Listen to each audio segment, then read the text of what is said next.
మీకెప్పుడైనా రోడ్డుకి ఆందోళన చెయ్యాలనిపించిందా?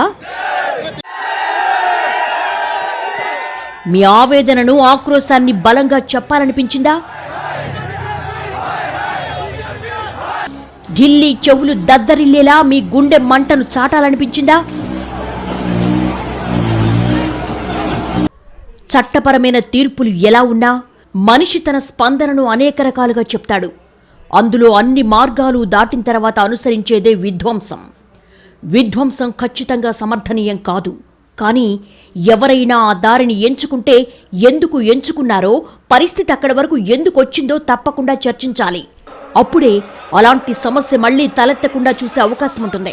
రక్తసిక్తమైన చరిత్ర పుటలను దాటుకొని నాగరిక ప్రపంచంలో అడుగుపెట్టిన తర్వాత కూడా పౌరుల స్పందన దారి తప్పుతుందంటే దానికి కారణం ఎవరు? ప్రజలా, పాలకులా? సాధారణంగా ప్రజలు శాంతియుతంగా ఉంటారు.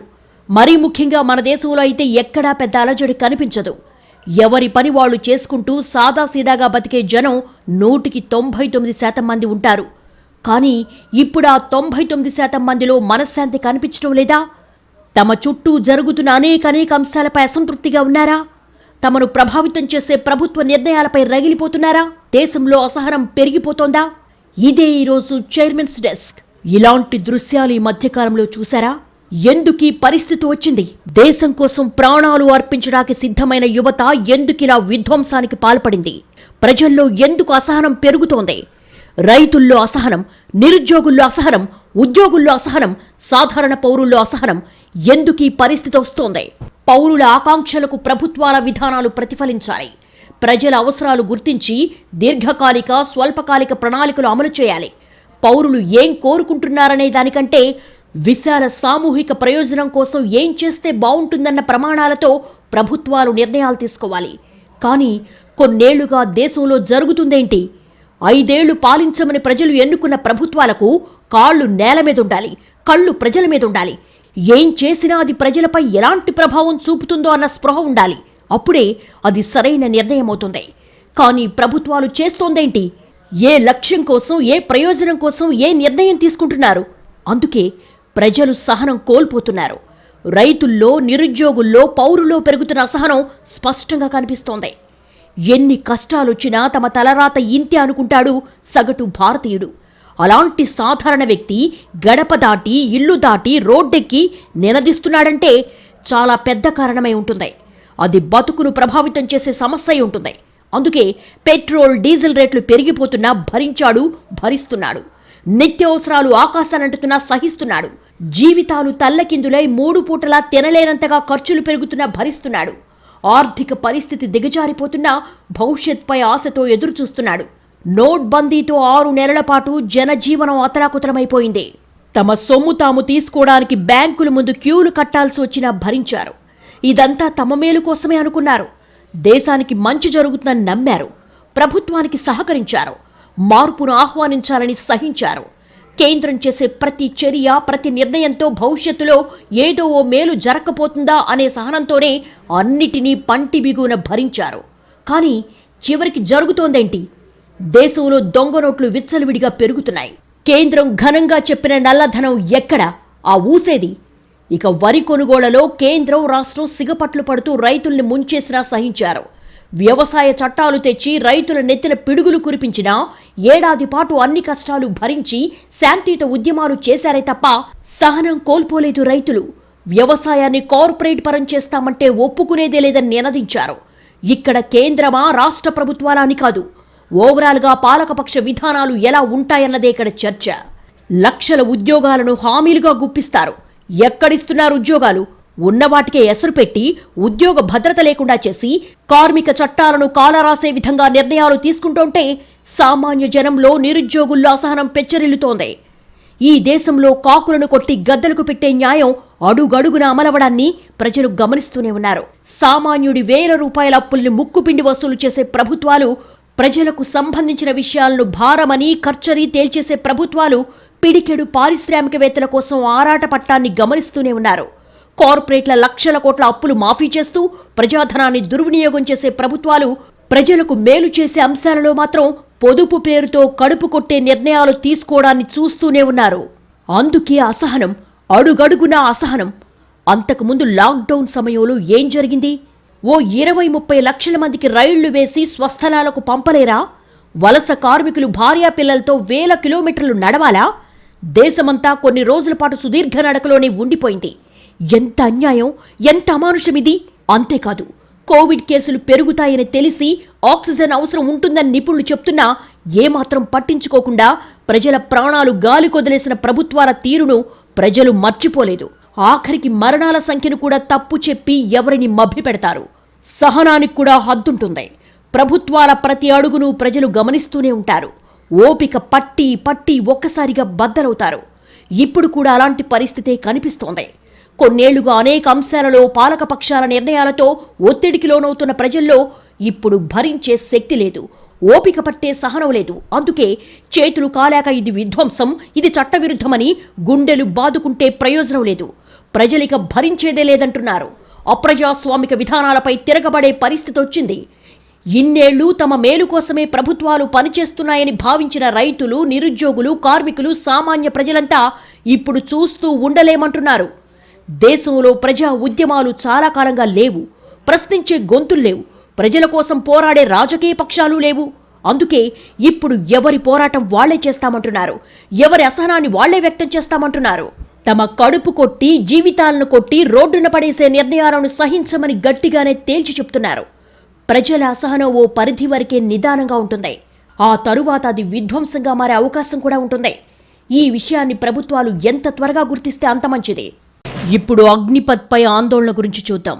ఆ విధ్వంసం ఒక్క రాష్ట్రంలో జరిగింది కాదు, ఒక ప్రాంతానికి పరిమితం కాదు, దేశమంతా అనేక రాష్ట్రాల్లో కనిపించింది. ఇదంతా అరాచక స్వభావమేనా? ఇదంతా దారి తప్పినతనమేనా? అయ్యుంటే ఎందుకు దారి తప్పినట్టు? కాకపోతే ఆ అసహనానికి కారణాలేంటి? గుండె మండి నోటి దగ్గర కూడు లాక్కుంటే పుట్టిన ఆవేదన కదా ఇది? యూపీ, బీహార్, హర్యానా, తెలంగాణ సహా అనేక రాష్ట్రాల్లో రైళ్లు తగలబడ్డాయి.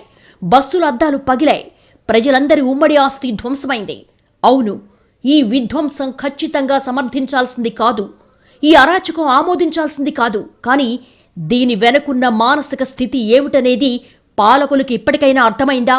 ఆర్మీలో జవాన్ ఉద్యోగం, దేశం కోసం ప్రాణాలర్పించే తెగింపున్నవాళ్లు, 10th ఇంటర్ దాటి చదివే స్తోమత లేనివాళ్లు, అప్పులు చేసి తల్లి మంగళసూత్రం తాకట్టు పెట్టి, పొలం అమ్మి లేదా తనఖా పెట్టి 4 పైసలు పోగేసుకుని ఏళ్ల తరబడి ఫిట్నెస్ కాపాడుకుంటూ ఆర్మీ ఉద్యోగం కోసం ప్రయత్నించేవాళ్లు.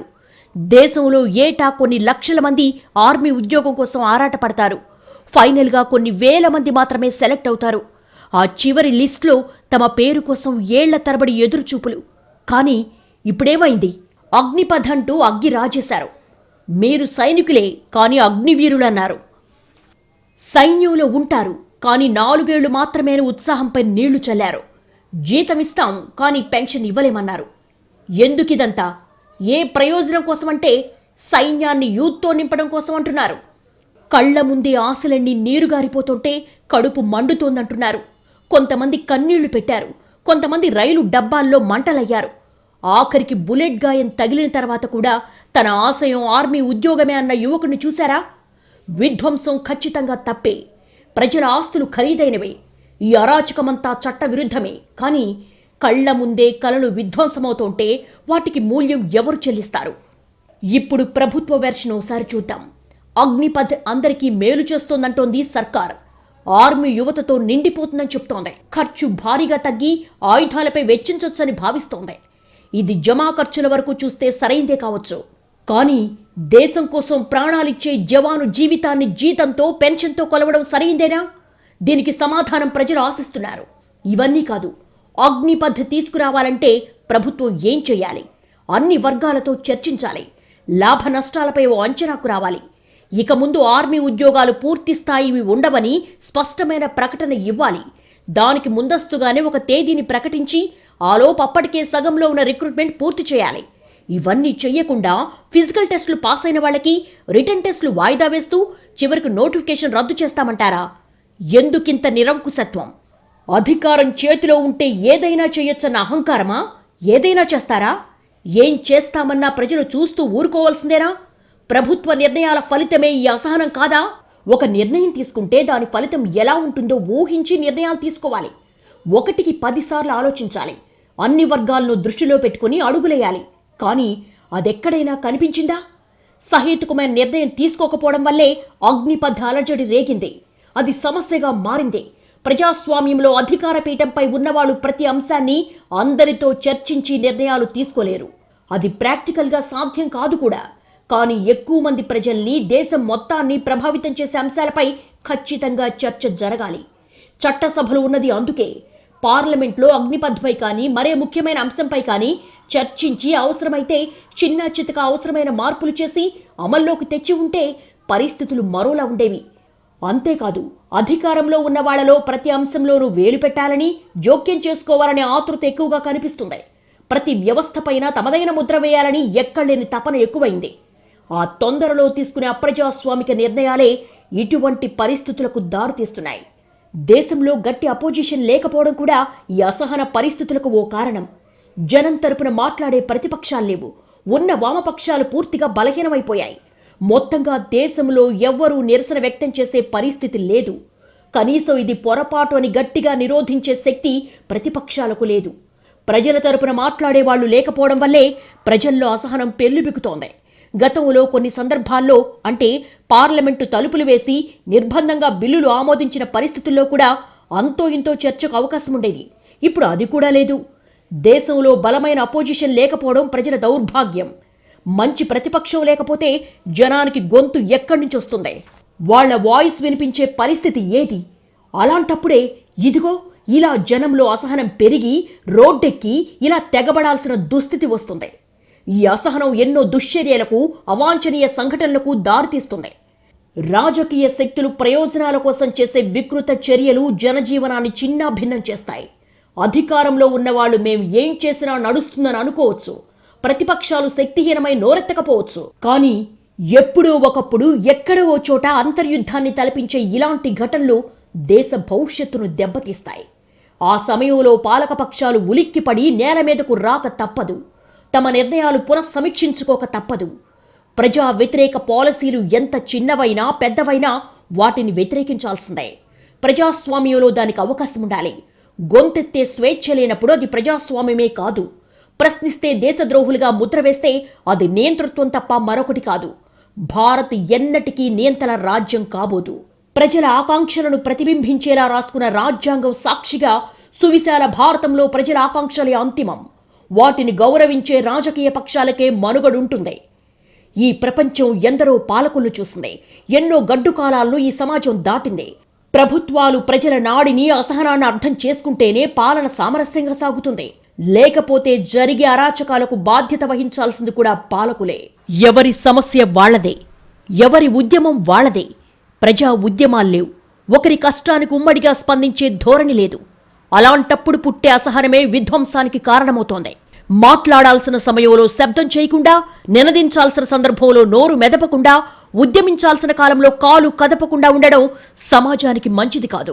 నింగినంటే నినాదాలను దేశం విని చాలా కాలమైంది. కదం తొక్కుతూ కత్తెల వంతెనపై సాగిన ఉద్యమాల స్ఫూర్తి కనుమరుగైంది. ఆకాశాన్ని సవాలు చేసే పిడికిళ్ల పూలు పూచిన కాలమంతా గతమే. ప్రజా ఉద్యమాలు కనుమరుగవుతున్న తరుణంలో ఉన్నాం. సామూహిక దుఃఖానికి కాలం చెల్లుతోంది. సామూహిక ఆగ్రహానికి అర్థం లేకుండా పోతోంది. ఎవరి బాధ వాళ్లదే, ఎవరి నొప్పి వారిదే, ఎవరి జీవితం వాళ్లదే. ఎవరికి కష్టమొస్తే వాళ్లే రోడ్డెక్కాల్సిన దుస్థితి. ఇదే ఇప్పుడు ప్రజా ఉద్యమాల స్థానంలో అసహనానికి ఆజ్యం పోస్తోంది. తమ తరపున మాట్లాడేవారు లేరు అన్న నిస్సహాయతలోంచి ఓ గుంపు నుండి అసహనం పుట్టుకొస్తోంది. ఏ ఉద్యమమైన అశేష ప్రజానికం వెంటరాందే సఫలం కాలేదు. ఊరు పేరు తెలియని వారు, ఏ పేరుగా నమోదు కాలేని వ్యక్తులు, కుటుంబం తప్ప మరొకటి పట్టని అతి సామాన్యులు రోడ్డెక్కి ఒక్కో గొంతు కలిపి దిక్కులు దద్దరిల్లే నినాదంగా మారినప్పుడే నిజమైన ఉద్యమాల ఆవిష్కరణ జరిగింది. అలాగని ఇప్పుడు ప్రజల్లో స్పందించే లక్షణం లేదని కాదు. దాన్ని రాజకీయ రూపంలో, ఉద్యమ రూపంలోకి తెచ్చి ప్రజల్ని ఏకం చేసే ప్రజా ఉద్యమకారులు కరవయ్యారు. ప్రభుత్వాల అణచివేతలు, ప్రపంచీకరణ తర్వాత మారిన పరిణామాలు ఉద్యమాల స్వరూపాన్ని మార్చేస్తున్నాయి. ప్రజాస్వామ్యానికి నిత్యం జాగూరుకులైన ప్రజలే కాపలాదారులు. ప్రభుత్వాల వైఫల్యాలను, నిర్ణయ లోపాలను ఎత్తి చూపాల్సింది ప్రజలే. కానీ ప్రపంచమంతా కుగ్రామంగా మారిన కాలంలో సాటి మనిషి కష్టాలే కనిపించకుండా పోతున్నాయి. ఇదే సమాజంలో అనేక సందర్భాల్లో అసహనానికి కారణమవుతోంది. దేశంలో ఇప్పుడు విప్లవాలు వర్ధిల్లడం లేదు, నినాదాలు నింగినంటటం లేదు, పిడికిలి బిగించే చేతులు తగ్గిపోయాయి. అందరి తరపున ఉమ్మడిగా నోరెత్తే ఉద్యమకారులు కరవయ్యారు. రాజకీయ పార్టీలు సొంత ప్రయోజనాలకు వ్యూహాలు పన్నటం తప్ప ప్రజల కోసం పనిచేయటం మానేశాయి. ఒకప్పుడు గ్యాస్ రేట్లు పెంచినా, పెట్రోల్పై ట్యాక్స్ పెంచినా ఆర్టీసీ క్రాస్ రోడ్స్ నుంచి ధర్నా చౌక్ వరకు కిటకిటలాడేది. దిష్టిబొమ్మల దగ్ధం, నినాదాలు, అరెస్టులతో ఓ చలనం కనిపించేది. వాటితో మార్పు వచ్చినా రాకున్నా ప్రశ్నించే స్పృహ ఉందన్న విషయమే ప్రభుత్వాలను కొంత కలవరపరిచేది. కానీ ఇప్పుడు ఏలికలు ఎలాంటి నిర్ణయాలు తీసుకున్నా ప్రశ్నించే గొంతుకలు కరువవుతున్నాయి. ఉద్యమాలు చేసే తీరిక రాజకీయ పార్టీలకు లేదు. అనేక కారణాలతో వివిధ రాజకీయ పార్టీలు అస్తిత్వ పోరాటంలో పడ్డాయి. రాజకీయ ప్రయోజనాల పరుగులో ఎత్తుగడలకిస్తున్న ప్రాధాన్యం ప్రజా ఉద్యమాల నిర్మాణానికి ఇవ్వడం లేదు. రాజకీయ పార్టీలు ఏ సమస్య వచ్చినా దాన్ని తమ ప్రయోజనాలకు అనుగుణంగా మార్చుకోవడం తప్ప నిజాయితీగా, నిక్కచ్చిగా ప్రజలకు మేలు చేయాలని చూడడం లేదు. ఇది ప్రజల్లో తమ కోసం ఎవ్వరూ లేరన్న భావన పెంచుతోంది. అందుకే ఎవరి కష్టానికి వాళ్లే స్పందిస్తున్నారు. రైతులకు కష్టం వస్తే రైతుల ఏళ్ల తరబడి ఢిల్లీలో పోరాటం చేశారు. ఇప్పుడు నిరుద్యోగుల వంతొచ్చింది. సైన్యంలో ఉద్యోగానికి సిద్ధం కావడమే పెద్ద సాహసం. ఆ అవకాశాన్ని కూడా దెబ్బతీసే విధంగా అగ్నిపథ్ స్కీమ్ను హఠాత్తుగా పిడుగులా పైన వేస్తే సహించలేకపోయారు నిరుద్యోగులు. నిరాశ, నిస్పృహల్లోంచి ఆవేశం, ఆగ్రహం తన్నుకొచ్చింది. దాని ఫలితంగానే సహనం కోల్పోయారు, దారి తప్పారు, విధ్వంసానికి తెగబడ్డారు. అంతకుమించి ఏం చేయగలరు? ప్రజలు సాదాసీదాగా బతికేస్తూ ఉంటారు. ఎవరి పనుల్లో వాళ్లుంటారు. కానీ కడుపు కొట్టే నిర్ణయాలు తీసుకుంటే ఖచ్చితంగా గుండె మండి రోడ్డెక్కుతారు. ఢిల్లీ మెడలు వంచిన రైతు ఉద్యమమే దీనికి సాక్ష్యం. ఇప్పుడు అగ్నిపథ్పై నిరుద్యోగుల నిరసన తీరును, విధ్వంసాన్ని సమర్థించలేం. కానీ వాళ్ల ఆవేదన ఖచ్చితంగా అర్థం చేసుకోదగిందే. అగ్నివీరులుగా పనిచేసి 4 ఏళ్ల తర్వాత రోడ్డున పడతామనే అసహనం సమంజసమే కదా. అందుకే ప్రభుత్వ నిర్ణయంపై ఆగ్రహాన్ని దుందుడుకు చర్యలతో ప్రకటించారు. పాలకుల్ని అధికారంలో కూర్చోబెట్టింది ప్రజలకు మేలు చేయడానికే కదా. ప్రభుత్వ పెద్దలెవరూ ఆకాశం నుండి దిగిరాలేదు. ఈ సమాజంలో భాగమే, ఈ జనంలో భాగమే. జనాల మేలు గురించి ఆలోచించకుండా అర్థం లేని లెక్కలతో నిర్ణయాలు తీసుకుంటే ఇబ్బందులు పడేది ప్రజలే. అందుకే ఇప్పుడు ప్రజల్లో వివిధ వర్గాల్లో అసహనం ఉంది. ఒక నిర్ణయం తీసుకున్నప్పుడు దాని ప్రభావం ప్రజలపై పాజిటివ్గా ఉంటుందా లేక నెగిటివ్గా ఉంటుందా అనేది ఒక్కటే గమనించాల్సిన విషయం. కొన్ని అంశాలు తాత్కాలికంగా ప్రజల్ని ఇబ్బంది పెట్టినా దూరదృష్టితో ప్రభుత్వాలు కఠినంగా అమలు చేయక తప్పదు. అలాంటి వాటి విషయంలో స్పష్టమైన సంకేతాలివ్వాలి, పారదర్శకత కనిపించాలి.